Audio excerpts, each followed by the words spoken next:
Udah mulai, Mas? Bismillahirrahmanirrahim. Assalamualaikum warahmatullahi wabarakatuh. Innal hamdalillah nahmaduhu wa nasta'inuhu wa nastaghfiruh wa na'udzu billahi min sururi anfusina wa min sayyiati a'malina. Man yahdihillahu fala mudhillalah wa may yudlil fala hadiyalah. Asyhadu an la ilaha illallah wahdahu la syarikalah wa asyhadu anna Muhammadan abduhu wa rasuluh. Allahumma salli wa sallim wa barik wa an'im ala nabiyyina wa habibina Muhammad wa ala alihi wa ashabihi ajma'in. Kaum muslimin yang semoga dirahmati oleh Allah Subhanahu wa taala. Bersyukur kita kepada Allah Subhanahu wa taala atas segala nikmat karunia yang diberikan oleh Allah kepada kita semua. Dan tentunya kewajiban atas kita untuk mensyukuri semua nikmat tersebut. Kaum muslimin yang dirahmati oleh Allah, jikalau tidak diberikan oleh Allah hidayah, petunjuk bagi kita, tentu kita khawatir tentang nasib diri kita nanti di akhirat.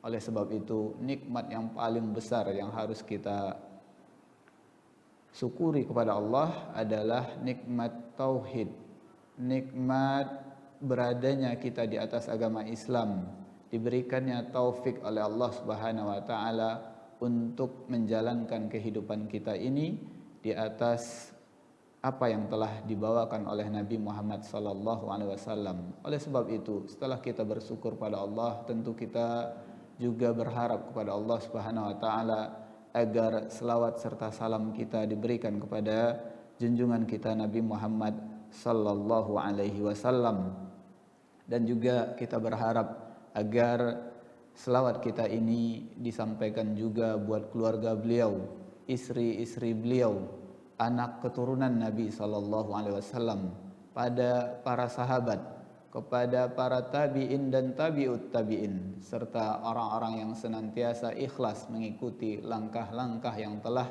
dibawakan atau digariskan oleh Nabi Muhammad sallallahu alaihi wasallam. Kaum muslimin, para pemirsa yang semoga dirahmati oleh Allah Subhanahu wa taala. Di kesempatan pagi hari ini kita akan sedikit mengupas tentang kitab yang berisikan hadis-hadis Nabi sallallahu alaihi wasallam ataupun petunjuk-petunjuk Nabi sallallahu alaihi wasallam yang berkaitan dengan adab. Kaum muslimin, kita ketahui bahwasanya kita sebagai hamba Allah adalah diciptakan untuk beribadah kepada Allah Subhanahu wa taala. Kemudian kita lalui hari-hari kita isi dengan segala aktivitas, dan kita berharap setiap aktivitas yang kita lakukan bernilai ibadah di sisi Allah Subhanahu wa taala. Kemudian kaum muslimin yang dirahmati oleh Allah Subhanahu wa taala, kita ketahui bahwasanya di setiap amal yang kita lakukan itu ada adab-adab yang telah diajarkan oleh Nabi kita, yaitu Nabi Muhammad sallallahu alaihi wasallam. Tidak ada satupun perkara di dalam agama kita selain telah diajarkan oleh Nabi Muhammad sallallahu alaihi wasallam. Kaum muslimin yang semoga dirahmati dan dimuliakan oleh Allah Subhanahu wa taala, dengan ilmu bahwasanya Allah Subhanahu wa taala telah mengutus Nabi Muhammad sallallahu alaihi wasallam di hadapan kita, sehingga dengan petunjuk yang dibawakan oleh nabi tersebut bisa membawakan kebaikan kepada kita untuk mengarungi kehidupan di atas dunia ini yang akhirnya kita akan mendapatkan kebahagiaan nanti di akhirat.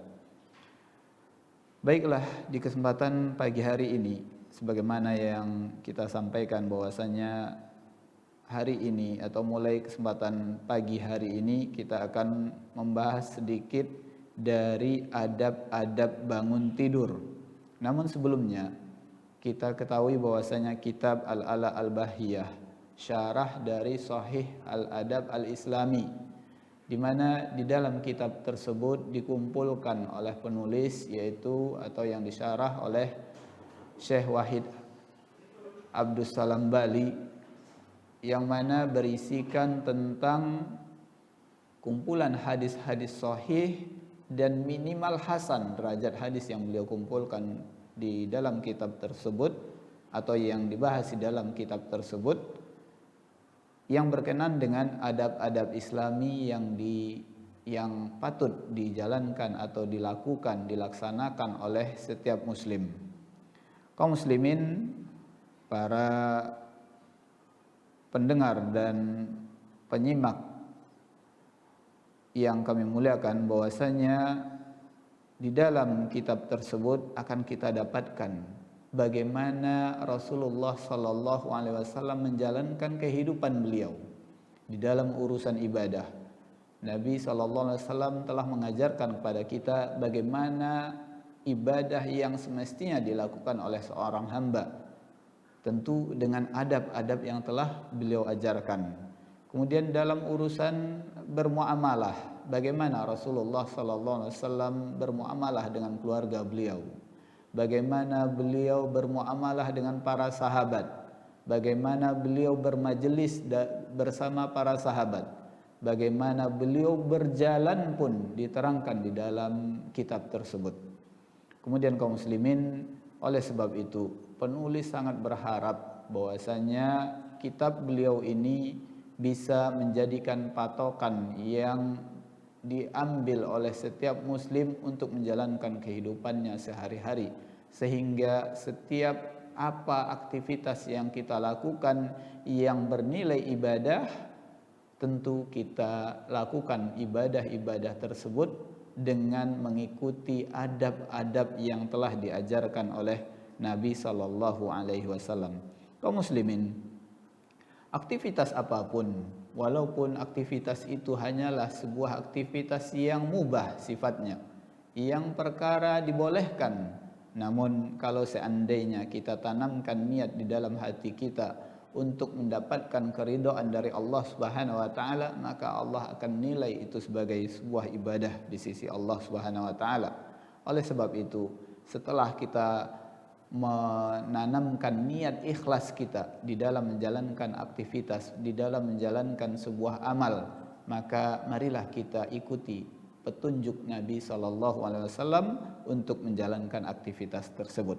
Sehingga dua hal inilah yang akan menjadi patokan diterima atau tidaknya amal yang kita lakukan, yaitu niat ikhlas karena Allah Subhanahu wa taala.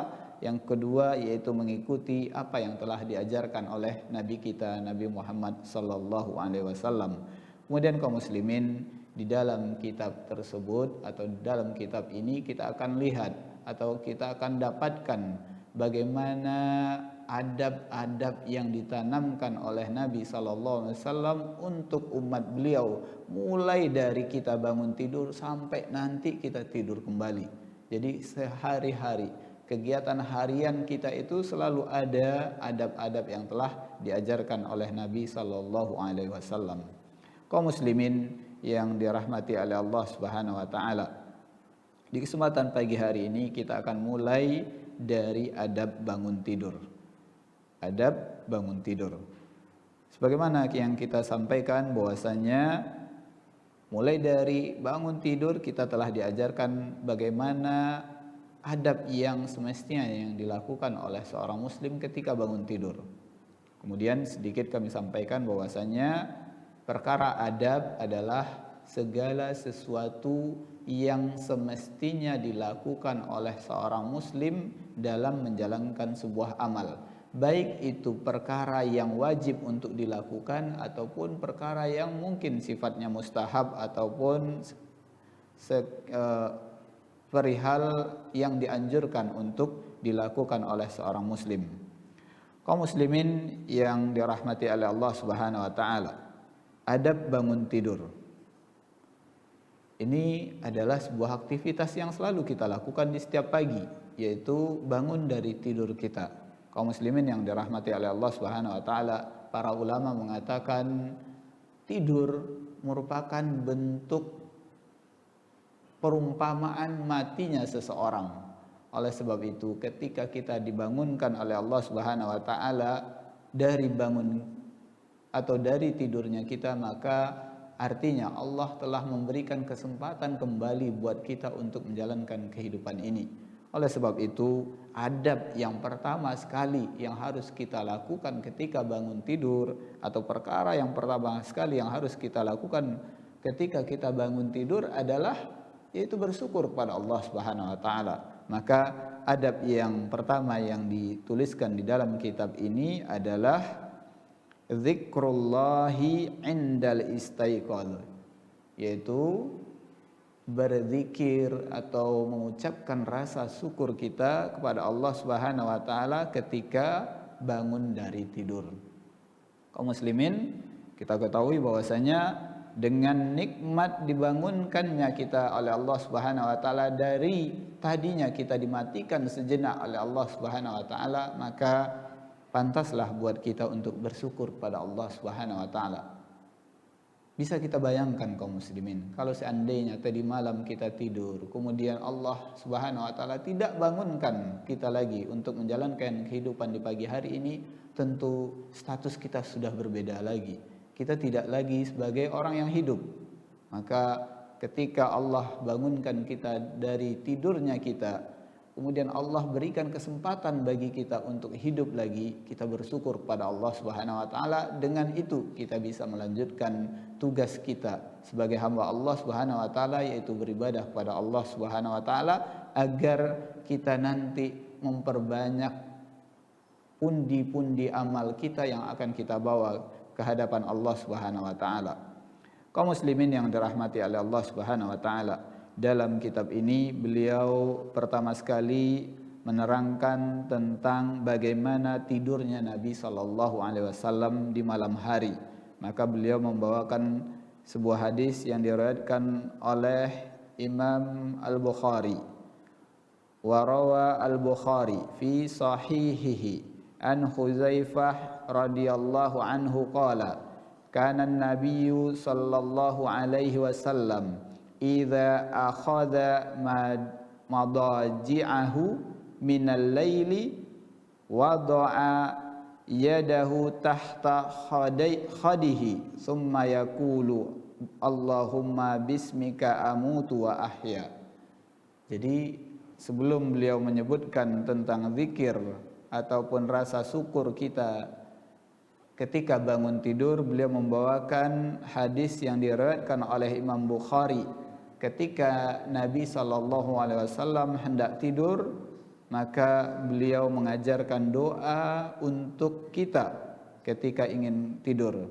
Hadis yang diriwayatkan oleh Imam Bukhari ini diriwayatkan melalui sahabat Khuzaifah ibn al-Yaman, di mana beliau mengatakan dahulu Nabi SAW apabila beliau hendak tidur atau datang ke tempat tidur beliau, maka beliau meletakkan tangan beliau di bawah pipi beliau.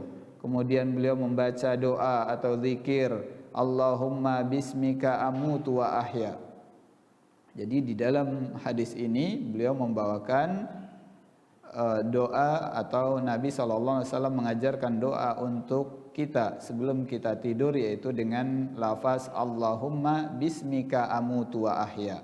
Walaupun nanti di riwayat yang lain kita dapatkan bacaan zikir doa sebelum tidur itu berbeda dengan lafaz ini. Mungkin ada di antara kita yang menghafal bismika amutu, bismika Allahumma amutu wa ahya dan sebagainya. Kaum muslimin yang dirahmati oleh Allah Subhanahu wa taala. Kemudian wa idza istayqadha qala alhamdulillahilladzi ahyana ba'dama amatana wa ilaihin nusur. Maka di dalam hadis ini Nabi SAW mengajarkan kepada kita bagaimana kita hendak tidur, yaitu dengan membaca zikir. Kemudian setelah bangun dari tidur juga kita dianjurkan untuk membaca zikir kepada Allah Subhanahu wa taala. Dan kita lihat bahwasanya kaum muslimin, doa atau zikir yang diajarkan oleh Nabi SAW ketika seseorang bangun dari tidur ini adalah menunjukkan rasa syukur kita kepada Allah Subhanahu wa taala, yaitu dengan memuji Allah Subhanahu wa taala. Jadi bentuk pujian yang kita lakukan kepada Allah tersebut itu adalah salah satu bentuk kita mengungkapkan rasa syukur kita kepada Allah Subhanahu wa taala atas nikmat yang baru saja kita nikmati. Ketika baru bangun tidur langsung kita bersyukur kepada Allah Subhanahu wa taala. Kaum muslimin, ketika kita bangun tidur sudah banyak sekali nikmat yang kita rasakan atau yang kita dapatkan dari Allah Subhanahu wa taala, maka sepantasnya lah kita untuk bersyukur kepada Allah Subhanahu wa taala. Pertama, Allah telah membangunkan kita dari kita tadinya masih tidur. Atau tadi ungkapan lainnya bahwasanya tidur tersebut adalah bentuk permisalan dari kematian. Satu, kita telah dihidupkan oleh Allah Subhanahu wa taala dari kematian tersebut. Kemudian yang kedua, baru kita tidur, baru kita bangun, maka kita telah menikmati nikmat-nikmat yang lain yang diberikan oleh Allah Subhanahu wa taala. Kita masih bisa diberikan kesempatan untuk menghirup oksigen yang disediakan oleh Allah Subhanahu wa taala dengan gratis seperti ini. Kaum muslimin, terkadang kita lupa untuk mengingat-ingat nikmat Allah tersebut. Ketika kita bangun tidur, kita bisa menikmati oksigen yang begitu banyak, yang begitu mudahnya kita untuk menikmatinya. Apabila kita bayangkan kaum muslimin, saudara-saudara kita yang terkadang di antara mereka ada yang terbaring di rumah sakit sehingga harus membutuhkan oksigen tambahan. Kita tahu berapa biaya yang harus mereka keluarkan ketika harus menggunakan oksigen dari tabung oksigen.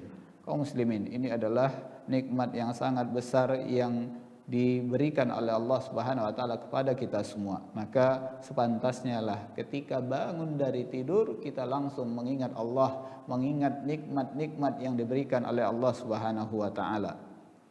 Kemudian kaum muslimin yang dirahmati oleh Allah Subhanahu wa taala, adab yang kedua yang diajarkan oleh Nabi sallallahu alaihi wasallam yang beliau tulis di dalam kitab ini yaitu an yusari'al insanu fi fakki uqdati syaitan anhu, yaitu adab yang kedua, bersegeranya seseorang untuk melepaskan ikatan syaitan darinya.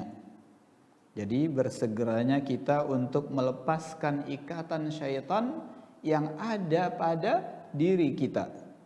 Jadi kaum muslimin yang dirahmati oleh Allah Subhanahu wa taala, ternyata ketika seseorang tidur, setan melakukan sesuatu perkara terhadap orang tersebut, yaitu setan melakukan ikatan atau membuat ikatan sehingga ada yang diinginkan oleh syaitan ketika melakukan hal tersebut, yaitu kelalaian pada Allah Subhanahu wa taala. Kaum muslimin yang dirahmati oleh Allah Subhanahu wa taala, dalam pembahasan adab yang kedua ini beliau membawakan hadis yang terdapat di dalam kitab Sahihaini atau yang kita kenal dengan kitab Sahih Al-Bukhari dan juga Sahih Muslim. Fa fi Sahihaini an Abi Hurairah radhiyallahu anhu anna Rasulullah sallallahu alaihi wasallam qala yaqidu syaitanu ala qafiyati ra'si ahadikum idza huwa nama thalatha uqadin. Kata Nabi SAW yang terdapat di dalam hadis ini, beliau mengatakan bahwasanya syaitan itu mengikatkan di qafiyati ra'si ahadikum, di penghujung kepala salah seorang di antara kalian. Artinya apa? Di tengkuk seseorang. Maka syaitan membuat 3 ikatan di tempat tersebut. Jadi setiap seseorang ingin tidur atau telah beranjak ke tempat tidurnya, maka syaitan mulai beraksi untuk menggoda umat manusia atau melakukan sebuah perkara yang akan melalaikan seseorang dari Allah Subhanahu wa taala, yaitu dengan cara apa? Dengan cara membuat 3 ikatan yang ada di penghujung kepala seseorang, yaitu di tengkuknya orang yang akan tidur tadi. Kemudian Nabi SAW mengatakan, yadribu ala kulli uqdatin alaika lailun tawilun farqud. Kemudian di setiap ikatan tersebut setan meniupkan atau memukulkan ungkapan atau mengucapkan kalimat di setiap ikatan tersebut. Apa kata setan?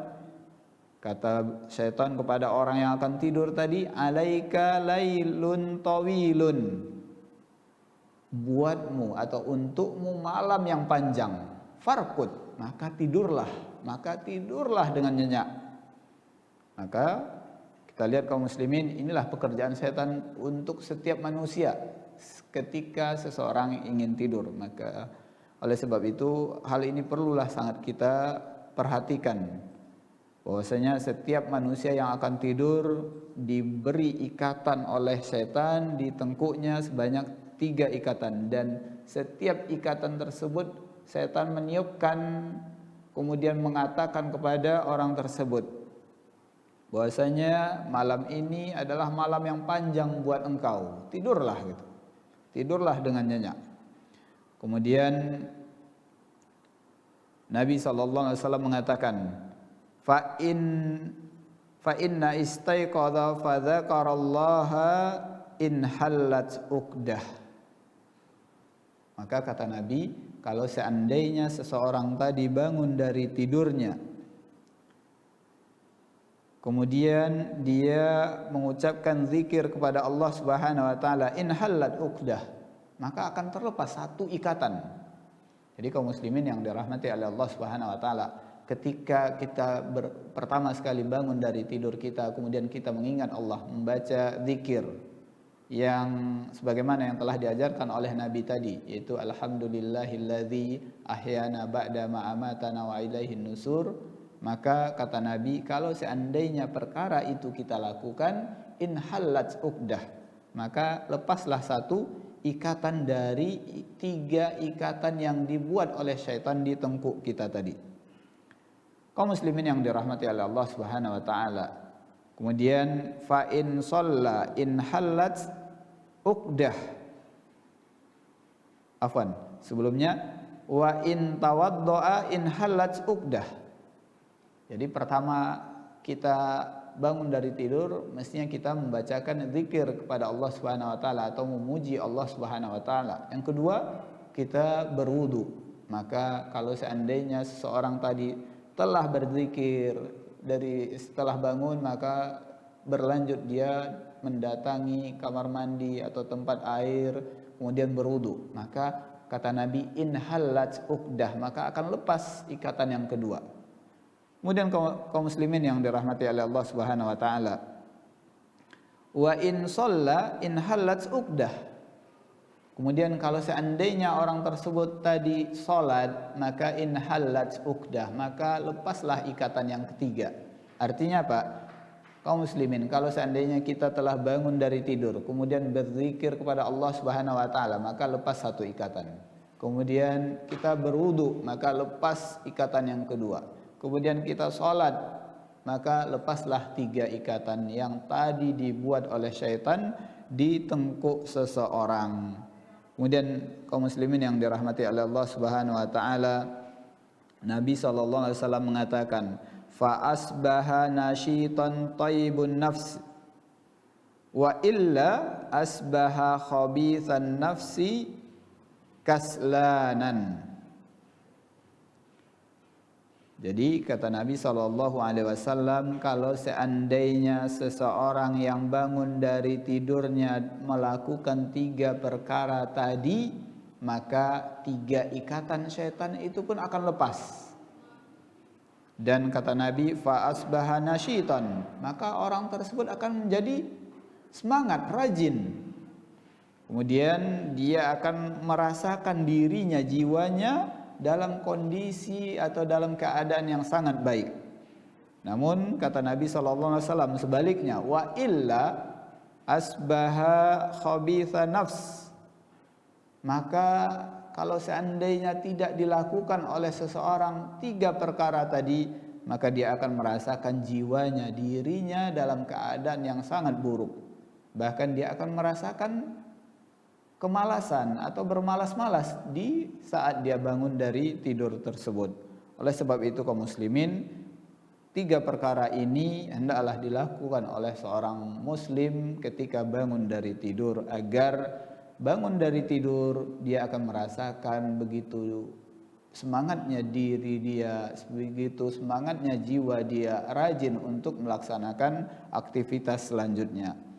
Kemudian kaum muslimin yang dirahmati oleh Allah Subhanahu wa taala, di sini beliau menyebutkan wal muradu bisyaitan huna al jins.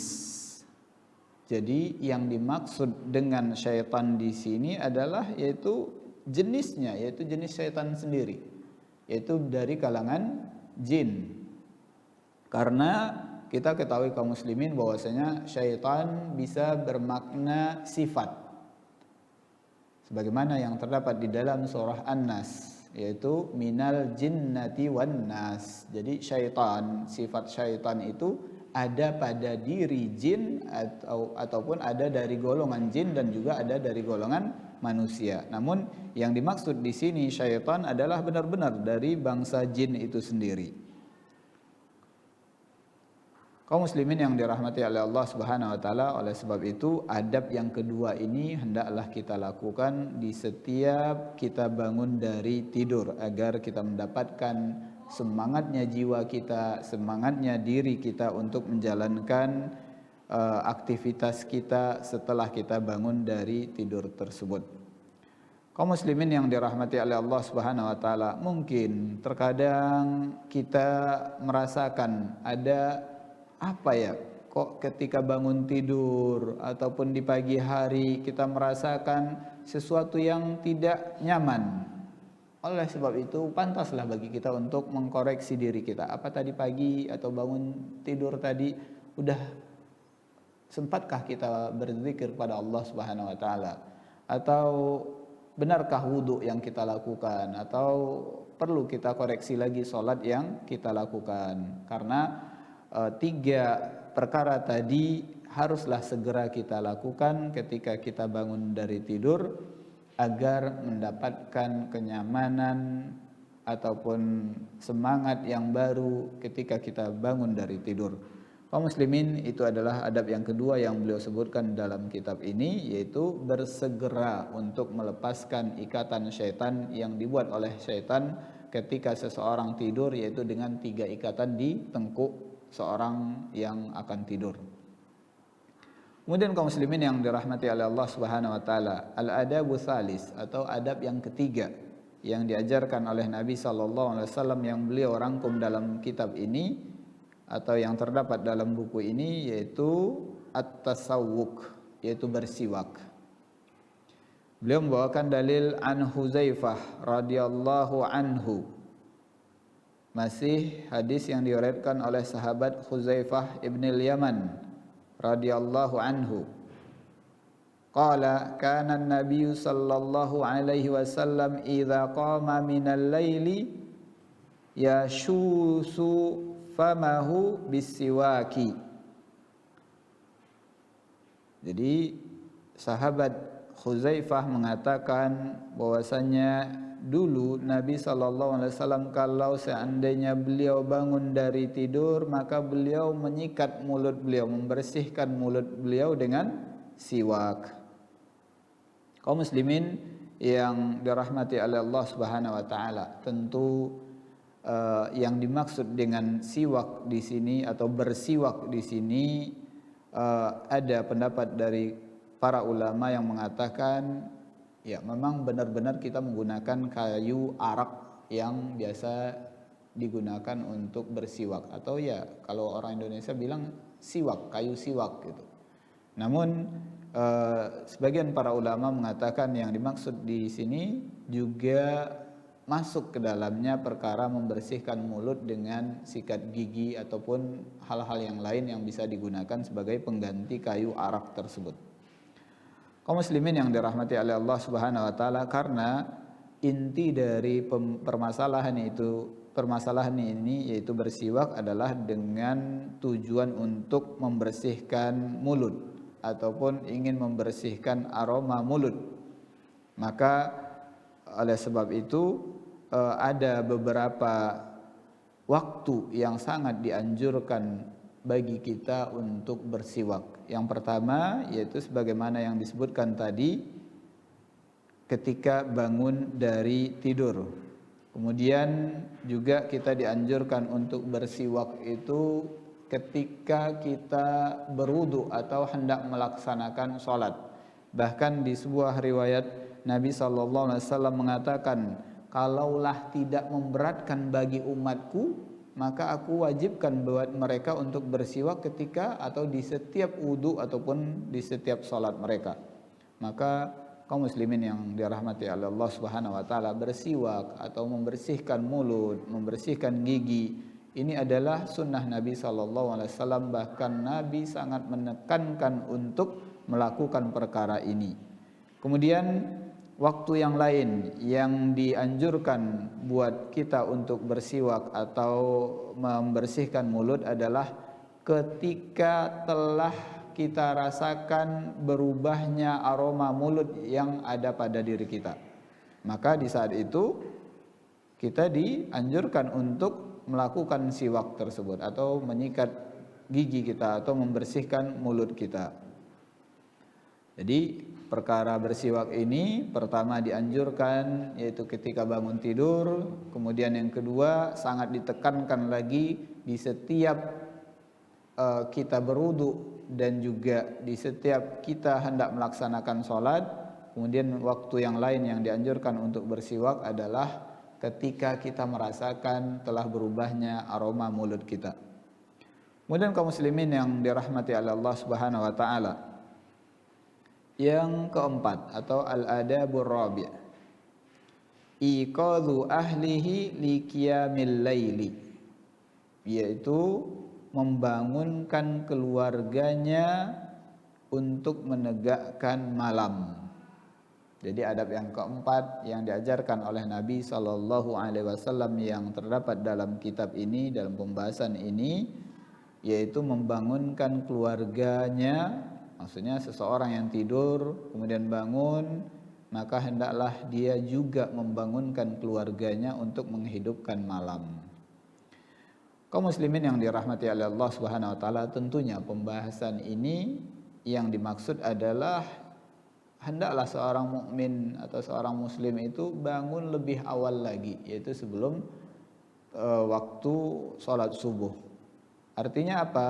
Agar seseorang bisa menegakkan malamnya untuk beribadah kepada Allah Subhanahu wa taala atau bisa melaksanakan qiyamul lail.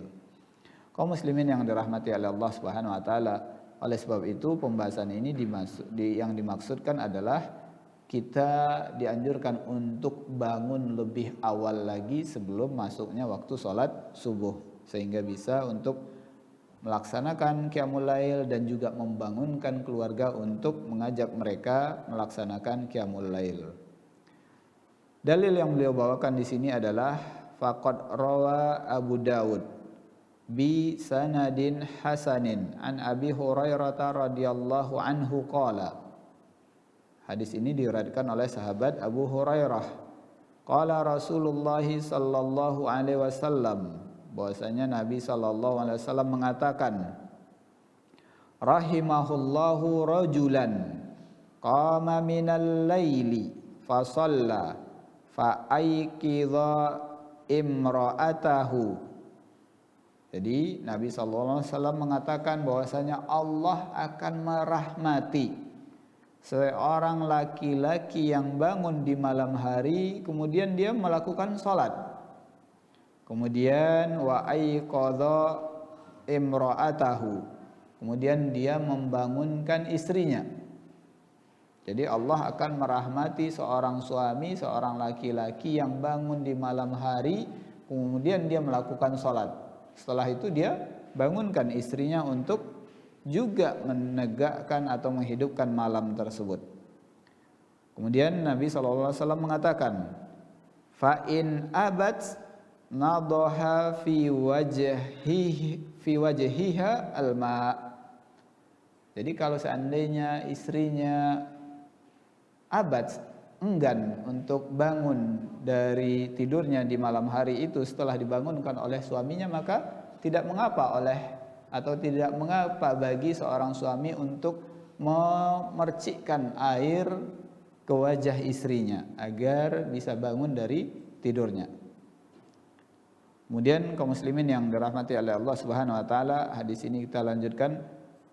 Rahimahullahu imra'atan qamat minal laili fasallat wa aiqadhat zawjaha fa in aba nadahat fi wajhihil ma. Begitu juga kata Nabi sallallahu alaihi wasallam, maka akan dirahmati oleh Allah Subhanahu wa taala seorang wanita, seorang istri, kalau seandainya dia bangun di malam hari, kemudian dia sholat, kemudian dibangunkan suaminya. Kemudian kalau seandainya suaminya enggan atau tidak mau untuk dibangunkan dari tidurnya untuk menegakkan qiyamul lail, maka tidak mengapa bagi seorang istri untuk memercikkan, memercikkan bukan menyiram ya Pak. Kalau menyiram nanti kebanyakan airnya. Memercikkan air ke wajah suaminya agar suaminya terbangun dari tidurnya untuk ikut atau juga menegakkan malam-malamnya untuk beribadah kepada Allah Subhanahu wa taala. Maka tidak mengapa bagi seorang wanita melakukan perkara tersebut. Tujuannya adalah apa? Untuk mengajak suaminya melakukan qiyamul lail. Kaum muslimin yang dirahmati oleh Allah Subhanahu wa taala, jadi yang disebutkan oleh Nabi sallallahu alaihi wasallam dalam hadis ini, Allah akan merahmati, Allah akan memberikan rahmatnya baik kepada seorang suami yang bangun malam kemudian sholat dan membangunkan istrinya, ataupun bagi seorang istri yang lebih dahuluan bangun misalkan, maka Allah akan berikan rahmatnya kepada seorang wanita tersebut, seorang istri tersebut yang bangun dari tidurnya kemudian sholat dan membangunkan suaminya agar juga ikut bangun atau melaksanakan qiyamul lail. Maka di dalam pembahasan ini beliau menyebutkan atau penulis di sini menyebutkan bahwasanya keutamaan itu bukan hanya dimiliki oleh seorang laki-laki saja. Namun keutamaan itu bisa jadi diberikan oleh Allah Subhanahu wa taala kepada seorang wanita juga. Tentu bagi mereka yang bersemangat untuk melakukan ibadah ketaatan kepada Allah Subhanahu wa taala dan juga bersemangat untuk mengajak orang lain dalam ketaatan kepada Allah Subhanahu wa taala. Jadi bisa jadi keutamaan itu dimiliki oleh seorang istri, bukan oleh seorang suami. Maka tidak mengapa bagi seorang istri untuk dia yang lebih dahulu bangun, kemudian mendirikan sholat, kemudian membangunkan suaminya untuk ikut melaksanakan sholat. Namun tentunya yang lebih pantas lagi adalah seorang suami yang terlebih dahulu bangun, karena seorang suamilah yang punya kewajiban di sisi Allah Subhanahu wa taala untuk membimbing keluarganya agar mendekatkan diri kepada Allah Subhanahu wa taala. Kaum muslimin yang dirahmati oleh Allah Subhanahu wa taala, dalam hadis ini juga kita bisa mengambil pelajaran bahwasanya Allah Subhanahu wa taala dan Rasulnya telah menetapkan syariat untuk menegakkan qiyamul lail. Jadi dalam hadis ini juga kita bisa ambil pelajaran bahwasanya Allah Subhanahu wa taala dan Rasulnya telah memberikan syariat untuk menegakkan qiyamul lail agar bisa menjadi waktu yang digunakan oleh seorang hamba untuk menjalin kedekatan kepada Allah Subhanahu wa taala. Kaum muslimin yang dirahmati oleh Allah Subhanahu wa taala, itu adalah adab yang keempat yang disebutkan di dalam pembahasan ini, dan memang beliau membawakan ada 4 adab-adab Islami yang diajarkan oleh Nabi sallallahu alaihi wasallam ketika seseorang bangun dari tidurnya. Ini adalah adab yang beliau tuliskan di dalam kitab ini. Walaupun nanti kaum muslimin semuanya bisa mendapatkan pembahasan yang lain seputar adab bangun tidur, Karena ada pembahasan-pembahasan yang lain mungkin yang tidak atau belum beliau cantumkan di dalam kitab ini. Kaum muslimin yang dirahmati oleh Allah Subhanahu wa taala, mungkin untuk pertemuan kita di kesempatan pagi hari ini kita cukupkan dengan membawakan 4 adab bangun tidur yang beliau tuliskan di dalam buku ini. Semoga adab-adab tersebut bisa kita laksanakan ketika kita bangun dari tidur kita, sehingga kita mendapatkan keutamaan yang telah dijanjikan oleh Allah Subhanahu wa taala dan Rasulnya dengan melaksanakan adab-adab tersebut. Kaum muslimin yang dimuliakan oleh Allah, semoga pembahasan ini bermanfaat bagi kita semua, dan insyaallah pada pertemuan selanjutnya kita akan bisa, atau kita berharap kepada Allah Subhanahu wa taala bisa untuk melanjutkan pembahasan ini, yaitu di dalam pembahasan syarah sahih al-adab al-islami ini. Kaum muslimin yang dirahmati oleh Allah Subhanahu wa taala, kami ucapkan terima kasih banyak atas segala perhatian antum semua, dan semoga kita semua dijaga oleh Allah Subhanahu wa taala, tetap dibimbing oleh Allah Subhanahu wa taala di atas ilmu, di atas tuntunan yang dibawakan oleh Nabi sallallahu alaihi wasallam dalam menjalankan aktivitas kita sehari-hari, dan tentunya kita berharap kekuatan ataupun taufik dari Allah Subhanahu wa taala agar bisa menjalankan apa yang telah diajarkan oleh Nabi tadi, yaitu pertama, di dalam urusan bangun tidur saja sudah ada adab-adab yang telah diajarkan oleh Nabi yang untuk kita amalkan di dalam kehidupan kita sehari-hari. Kaum muslimin, demikian, mohon maaf atas segala kekurangan, dan kita tutup pertemuan kali ini dengan membacakan doa kafaratul majlis. Subhanakallahumma wa bihamdik, asyhadu an la ilaha illa anta, astaghfiruka wa atubu ilaik. Wa sallallahu ala nabiyyina wa habibina Muhammad wa ala alihi wa sahbihi ajma'in. Assalamualaikum warahmatullahi wabarakatuh.